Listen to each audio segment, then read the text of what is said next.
Hello everybody, this is Mr. Rob and welcome back to another episode of the Delaware Fightin Blue Hens Dynasty here on EA Sports College Football 26, where today we start the most integral part of the season, the final stretch, and it's against the toughest teams in the conference. The 7-2 and 5-1 Delaware Blue Hens host the 7-2 and 6-0 FIU Panthers. The best team in the conference comes to town in what is a monsoon here in Newark, Delaware.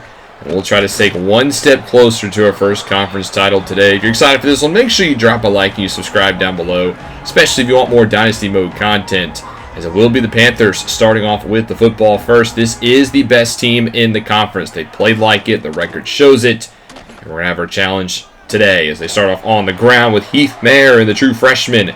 We'll go backwards as Gavin Mole suffers a minor injury off the rip. He would be okay here. Is now on 2nd and 13. It's a screen out wide for Jerry Bouet, and FIU will also go no huddle. We saw this last week against Sam Houston, and the Delaware defense is very good stopping it. We'll see if they can keep that going today. Is on 3rd and 8. Here's a short pass that's caught, and Bouet, the junior, has himself a first down, and the chains will move. Now to the 42. Here's a handoff for Heath Mayer, the true freshman 3-star from Mishawaka, Indiana, gets a first down in his second carry. Their starting tailback, Anthony Carey, is out with an injury, so it will be Mayer getting the majority of the snaps, as now Trey Scott is hurt on the play for the Blue Hens. After a loss of 1, it's a screen out wide. This one's caught by number 13, Juju Lewis, the impact receiver, who gets him about a yard shy of the first down. They hurry to the line, go to the halfback, but it doesn't work. Put in the backfield, and FIU will punt it, and that'll bring up the Delaware offense out to the field. This team has won 4 straight games. The offense has been spotty in some points, but they've gotten the job done. We'll see if they can do it today against the Panthers. Starting off their own 19, Blake Brown to the air, looks right side, and this one is dropped. Might see a little bit more drops here today. The rain is coming down here in Newark, Delaware. As here's a carry from Economy up the middle, and he'll get a first down. Again, don't expect much of the St. Fleur today. He suffered a rib injury in the second half of the game last week against the Bearcats, so it will probably be the 2 sophomores once more. Off a play fake, throws it for Spiller, and that one's dropped, and there is the elements fully on display. 2nd and 10, now he handed off to Spiller, who will gain a few up the middle. Pick up of about 3 before Bobby Darmott brings him down. Now it's a 3rd and 7.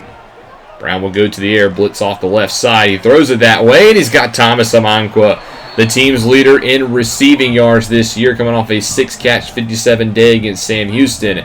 Gets his first grab here of the evening. Now a handoff to McConomy up the middle, and he will be stuffed. No gain. Back to him here on 2nd down, and again he's going to be stuffed once more. Number 19, that's Joey Gerlach, the Minnesota transfer, who puts him down. After a loss of 1, it's now 3rd and 11, and Brown's hit as he throws. Delaware's first drive will also end in a punt. Next drive for the Panthers, 3rd and 3, and they will not get it as Heath Mayer suffers a minor injury. And, well, the Panthers will punt it right back. Now Delaware again across midfield, hands it off for McConomy, who goes up the gut. It picks up 8. And now Jack Small's hurt on the play. A lot of injuries in the early going, and there's a negative play that makes it now 3rd and 4. As Brown will pitch it outside on the speed option, and McConomy will not get there. And they will punt as well. No chance on the rainy conditions. So both teams still scoreless. 2 punts thus far, as here's the 3rd drive for the Panthers. And it starts off with an injury. Sean Burke goes down. 2nd and 8 in the pistol now. Here's Sterling Joseph getting some carries with Mayer a little banged up, and he gains 1. Now there's 2 players injured, 1 on each team. This is really getting a little out of hand. 3rd and 7 now in the gun, as here comes a blitz. It's picked up. Proctor looks left side, and he's got his man. There's Jerry Bouet down the sideline. A gain of 50-plus out to the 26 of Delaware, and they will hurry up to the line and try to keep the momentum going.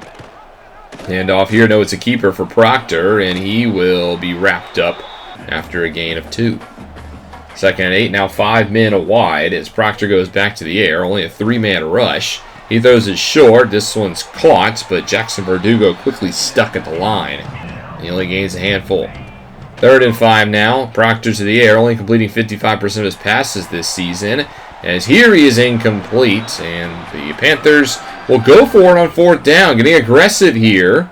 Not settling for 3. Proctor will go for it. Steps up, throws for the end zone. It's incomplete, and that'll be the end of the first quarter. The Panthers got aggressive, and we're scoreless through one frame of action. 0-0 is the score. Both defenses playing pretty solid here in the early going of this one. Delaware has the football after the quarter break at the 50. They'll begin with a 2-yard carry to Greg Spiller, his second carry of the afternoon. He checks out here on second down. It's a handoff from Economy, who gets a great block. That'll spring him for a first down. The left guard moving some bodies and pancakes the defender. Frees up McConomy. Out to the 37 now. Back to him. This time right side. And this time he has nowhere to go. Only gains 1 before he's brought down. They go back to McConomy. Up the middle. Almost the same play. He gains 3 more. And now it's the 3rd and 6. They hand it off to McConomy for the 3rd straight time. And he doesn't get there. Interesting play calling there. And Delaware, again, will not try the 50-yarder. They will punt it back to the Panthers. We're still scoreless here in the second frame. As here they are at their own 42, and it's going to be a run that goes nowhere. It actually goes backwards. And now it's a 3rd and 9. Proctor off the play fake, looks downfield, and he's intercepted! Picked off by Kayshawn Cox, who gets his first INT of the season. He's really bounced back since being benched last year, getting some more chances now outside with the injury to Worley, and he's making the most of it. Unfortunately, Delaware will go 3rd and 15 as Brown throws this one away, so nothing would come of the interception. As we're halfway through the second quarter and still nobody scored. 1st and 10, short pass. That one's caught for a gain of 3. 2nd and 5 now. They go to the ground game as Joseph gets outside, and the sophomore will spring a first down. Good blocking around the edge. 2 tight ends now in this formation as Proctor looks short, and this one's caught again. Gain of about 3. Hands it off. No, this time Proctor will keep it. Left side, and he will get minimal yardage. And here comes a 3rd down for the Panthers. In the pistol here, 6 minutes to go. A blitz coming delayed. It's short, but it's caught. And Verdugo, the tight end, has himself a first down, and the drive stays alive. To the 34 now. Back to the air on first down. Clean pocket. A man open across the middle, but Proctor misses him. Like we said, he's only completed 55% of his passes. He should have had that one. That'll set up FIU for a 51-yard field goal. The first point try of the afternoon, and it is good down the middle. That's Robert Serjmeka who gets it. And finally, the scoreless tie is over, 3-0. As we head to the 2-minute warning, as there will be a run, and Delaware again will punt, and it's kind of a quiet end to the first half. The Panthers lead this one 3-0 as we go into the halftime break. I feel like the rain definitely playing a factor. Both coaches not kicking long field goals, settling for punts instead. And it's FIU who is barely out in front here at the tub, 3-0. But Delaware will get the football to begin the second half. They begin at their own 19 after a not-so-good return as Brown goes to the air, doesn't like what he sees. He'll roll out against a 3-man pressure, and he will pick up about 5. But I feel like Brown was moving a little slower there. Not sure if something is wrong with him. I'll have to keep an eye out for that. 2nd and 5, now a handoff to McConomy, and he's quickly swallowed up after a gain of 1. And it's now 3rd and 4. Brown to the air, looks across the middle. He's got a wide open Jake Burdell, the first catch of the day for the impact tight end as he gets out to the 43 as you look at Brown's numbers today. Not impressive to say the least. 1st and 10 throw, checks it down short for Vitko out of the backfield as there is a flag down. And it looks like it's going to be coming back. This is going to be a holding call against the offense, specifically on the right guard, Anthony Cassis.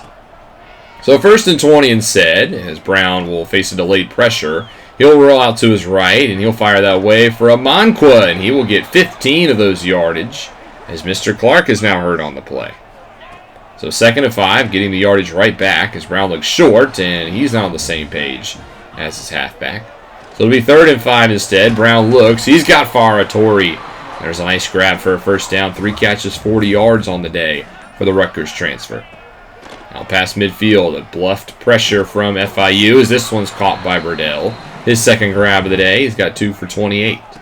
2nd and inches to hand it off for McConomy, and he will pick up the first down. And now this has probably been the best drive for the Blue Hens today. To the 31 they go. Here's setting up a screen for McConomy. He's got blockers out in front, and he picks up about 5 as we go inside the 30. 2nd and 5 now to the air. Brown looking, scanning. He takes a sack and he puts the ball on the ground. And it's picked up by the Panthers. Steven Shannon, the senior, with his 2nd sack of the season. And he recovers his own forced fumble. And the best chance for the Delaware Blue Hens comes up empty. So FIU gets their first drive of the second half, still holding on to a lead as Proctor throws it away on 1st down. 2nd down, here's a nice grab on the slant. There's Juju Lewis for a 9-yard gain. I thought he got the 1st down and make it 3rd and 1, and FIU will not get it. So I think that was a bad spot. It plays to our advantage, and we force the punt. 2nd and 12, though, as Blake Brown is sacked. Nobody blocks Shannon up the middle, and quickly he has put his stamp here on the second half. Now a 3rd and 20, Delaware just runs it, and Spiller's got plenty of running room. He gets 12. Maybe if he cuts that one outside, he might have had a 1st down. Next play for the Panthers. This one's going backwards, as that will be a loss. But quickly they get it 3rd and inches, and they connect on the QB sneak. So FIU crosses midfield. Now their offense starting to get going, as here's an off-tackle run for Joseph, who gets a 1st down out to the 32. Panthers trying to get some more points, as this one is still only 3-0, by the way. Play fake here. Proctor with plenty of time. It runs out, so he just throws it out the back of the end zone. And Demarius Blake is hurt on the play for the Panthers. Now a 3rd and 9 for FIU. They go to the air. Tyler Proctor with a 3-man rush. Fires. Wants it all for the end zone in the back corner, and it's incomplete. Juju Lewis had the blockouts. Good defense, and FIU would kick 3. It's now 6-0. FIU's defense, though, has been sharp. There's Todrick Bruton with the TFL, and it's 3rd and 12 for Delaware. Brown goes to the air, and he is hit as he throws, and again, nothing there for the Blue Hens. We're through 3 quarters of play, and this game is 6-0. I don't think I've seen Delaware go this far without scoring some points. We're in danger of not only losing, but getting shut out. We head to the 4th quarter now. FIU with the football is on 3rd and 11. He's going to take a sack. Proctor goes down, sacked on the play, and that'll end the drive. Look at who's at quarterback. Here's E.J. Archield Jr. in for the Blue Hens. On 1st down, he runs it, and he gains some yardage. I think Brown's just dealing with a nagging injury, and this team just needs a spark on offense. They're going to turn it over to Archield to try to play some of this possession as he goes down on 2nd down.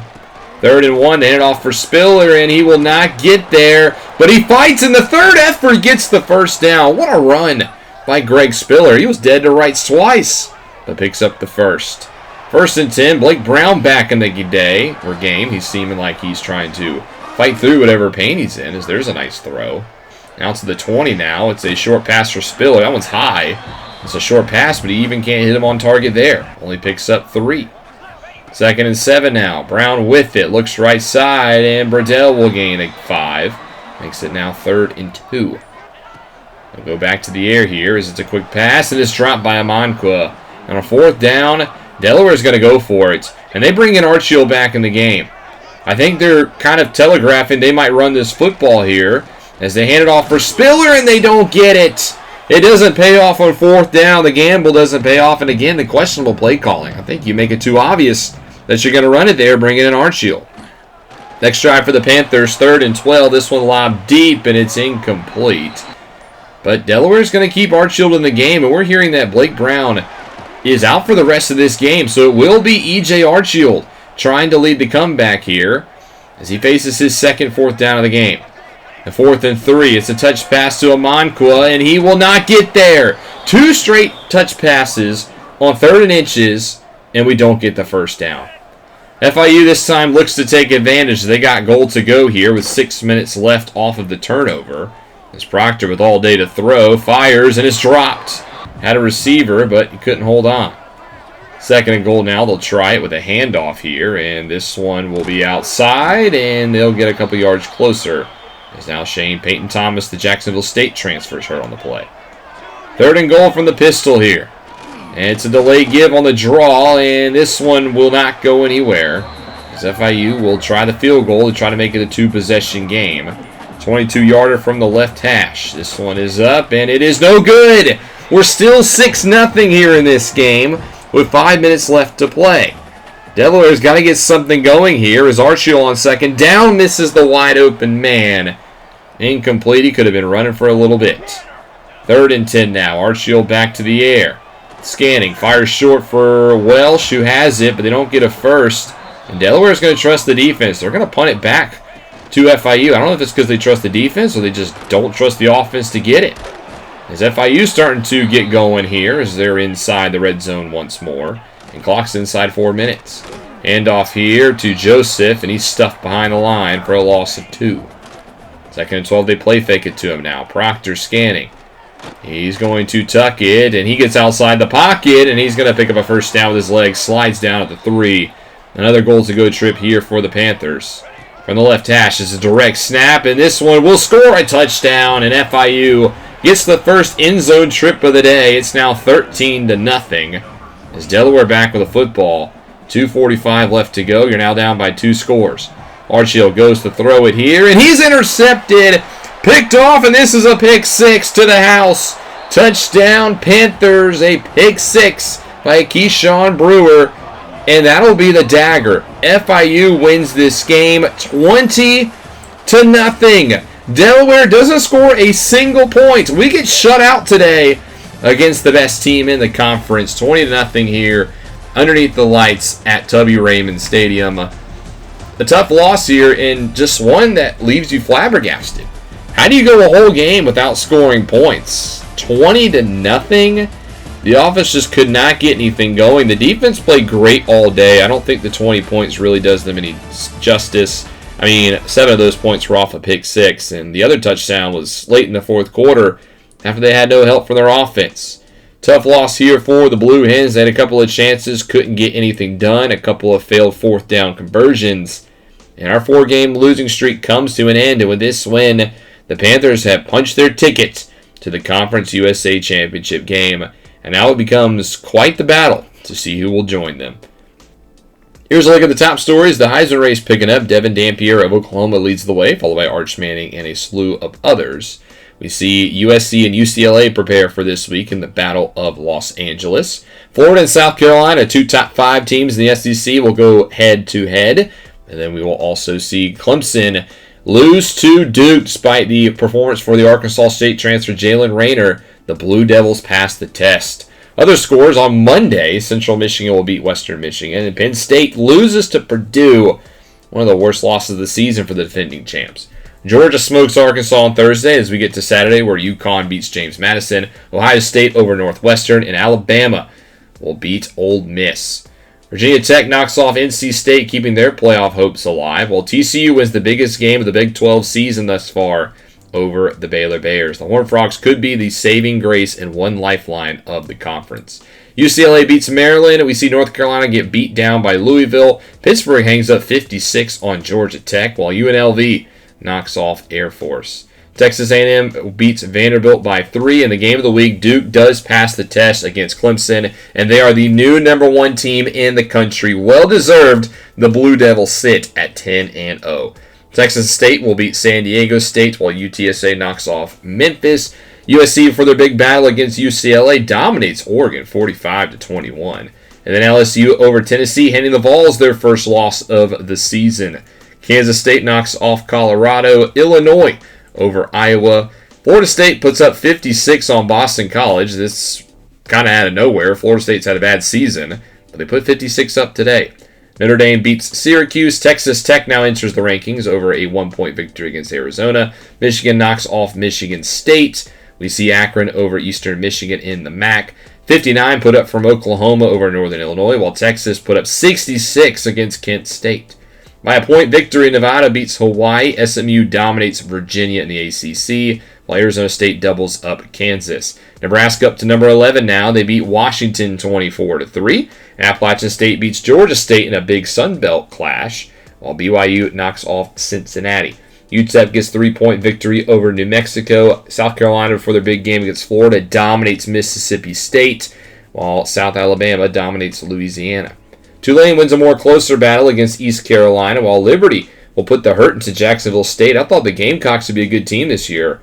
They've kind of fallen flat on their face. Florida prepares for South Carolina by dominating Auburn, and then we see Miami take care of Stanford. Houston knocks off Utah on the road, while Navy loses a close one at home to Temple, and my controller's starting to die. Wake Forest dominates Army 49-7, while Iowa State takes care of UCF, and South Florida does the same thing to FAU. Wisconsin wins a close one against Rutgers 27-24. West Virginia beats Oklahoma State by a touchdown. New Mexico State over Middle Tennessee 35-21.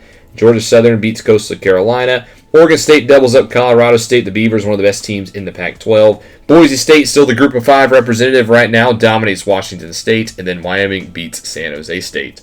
Your players of the week, O.J. Frederick of Miami with an interception and a forced fumble and 2 fumble recoveries, while Jaden Wilson had 4 touchdowns for Utah State. Conference USA players are Jaden Harris of Liberty and Kenyon Crouch of Kennesaw State.